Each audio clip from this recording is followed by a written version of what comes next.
الحمدللہ رب العالمین والعاقبۃ للمتقین والصلاۃ والسلام علی رسول اللہ اما بعد فاعوذ باللہ السمیع العلیم من الشیطان الرجیم بسم اللہ الرحمن الرحیم۔ سورہ بنی اسرائیل، پہلے بامانی ترجمہ اور اس کے بعد بامحاورہ ترجمہ اور اس کی تشریح۔ پہلے بامانی ترجمہ، آیت نمبر 79۔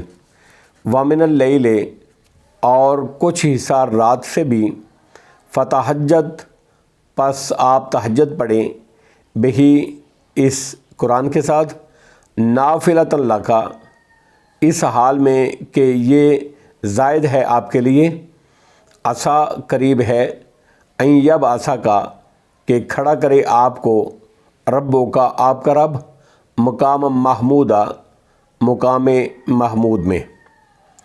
آیت نمبر 80۔ وَقُلْ، اور فرما دیجئے، نبی اکرم صلی اللہ علیہ وسلم فرما دیجئے، رب، اے میرے رب، ادخلنی، داخل کر مجھ کو، مدخلا، داخل کرنا، صدقم، سچا، واخرجنی، اور نکال مجھے، مخرجہ، نکالنا، صدقم، سچا، وجعل لی، اور تو کر میرے لیے، من لدنک، اپنی طرف سے، سلطاناً، غلبہ، نصیرہ، مدد کرنے والا۔ آیت نمبر 81۔ وَقُلْ، اے نبی اکرم صلی اللہ علیہ وسلم فرما دیجئے، جاء الحق، کو، آ گیا حق، وزہق الباطل، اور مٹ گیا باطل، ان الباطل، بلا شبہ باطل، کانا، ہے ہی، زہوقا، مٹنے والا۔ اب بامحاورہ ترجمہ اور اس کی تشریح۔ آیت نمبر 79۔ وَمِنَ اللَّيْلِ فَتَہجد بِهِ نَافِلَةً لَكَ، اے نبی اکرم صلی اللہ علیہ وسلم، رات کے کچھ حصے میں بھی آپ اس قرآن کے ساتھ تہجد پڑھیں۔ تہجد ہجوع سے ہے، اور بعض اہل لغت کہتے ہیں کہ یہ ازداد میں سے ہے، جس کے معنی سونے کے بھی اور رات کو بیدار رہنے کے بھی ہیں۔ یہاں اسی دوسرے معنی میں استعمال ہوا ہے۔ بعض کہتے ہیں کہ ہجوع کے اصل معنی تو رات کے سونے کے ہی ہیں، لیکن جانے سے اس میں معنی بھی پیدا ہو گئے، جس طرح کہ گناہ سے اجتناب کرنا، بچنا، اسی طرح تہجد کے معنی ہوں گے سونے سے بچنا، اور متہجد وہ ہوگا جو رات کو سونے سے بچا اور قیام کیا۔ بہرحال تہجد کا مفہوم عشاء کے بعد رات کے کسی حصے میں نوافل پڑھنا ہے۔ عموماً ساری رات قیام اللیل کرنا خلاف سنت ہے۔ نبی اکرم صلی اللہ علیہ وسلم کا معمول یہ ہوتا تھا کہ آپ رات کے پہلے حصے میں آرام فرماتے، سوتے، اور پچھلے حصے میں اٹھ کر تہجد پڑھتے۔ یہی طریقہ زیادہ افضل ہے۔ عسیٰ ان یبعثک ربک مقام محمودہ، یہ آپ کے لیے زائد ہے، امید ہے کہ آپ کا رب آپ کو مقام محمود پر کھڑا کرے گا۔ یہ آپ کے لیے زائد ہے۔ بعض نے اس کے معنی کیے ہیں کہ یہ ایک زائد فرض ہے جو آپ کے لیے خاص ہے۔ اس طرح وہ کہتے ہیں کہ نبی اکرم صلی اللہ علیہ وسلم پر تہجد بھی اس طرح فرض تھی جس طرح 5 نمازیں فرض تھیں۔ البتہ امت کے لیے نماز تہجد فرض نہیں ہے۔ بعض کہتے ہیں کہ نافلتاً زائد کا مطلب یہ ہے کہ یہ تہجد کی نماز آپ کے رفع درجات، بلند درجات کے لیے زائد چیز ہے، کیونکہ آپ تو مغفور الذنب ہیں، جبکہ امتیوں کے لیے یہ اور دوسرے اعمال کفارہ سیئات ہیں۔ اور بعض کہتے ہیں کہ نافلتاً نافلہ ہی ہے، یعنی نہ آپ صلی اللہ علیہ وسلم پر فرض تھی، نہ آپ کی امت پر فرض تھی۔ یہ ایک زائد عبادت ہے جس کی فضیلت یقیناً بہت زیادہ ہے، اور اس کے وقت، جب یہ اس کا وقت ہوتا ہے، اس وقت اللہ اپنی عبادت سے بڑے خوش ہوتے ہیں۔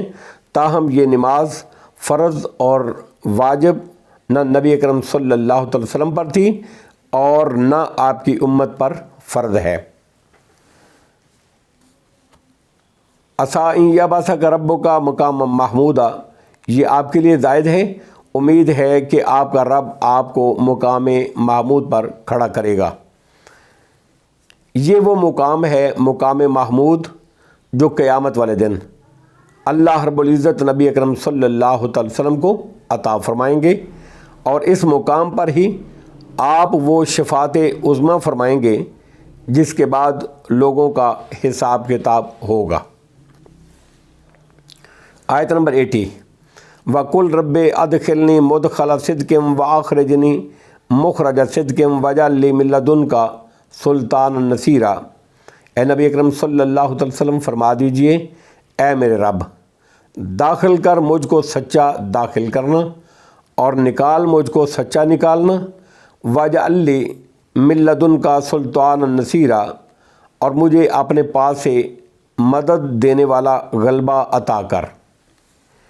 بعض کہتے ہیں کہ یہ ہجرت کے موقع پر آیت نازل ہوئی، جبکہ آپ کو مدینہ میں داخل ہونے اور مکے سے نکلنے کا مسئلہ درپیش تھا۔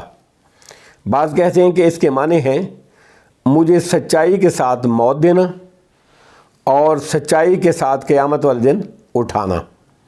بعض کہتے ہیں کہ مجھے قبر میں سچا داخل کرنا اور قیامت کے دن جب قبر سے اٹھائے تو سچائی کے ساتھ قبر سے نکالنا وغیرہ۔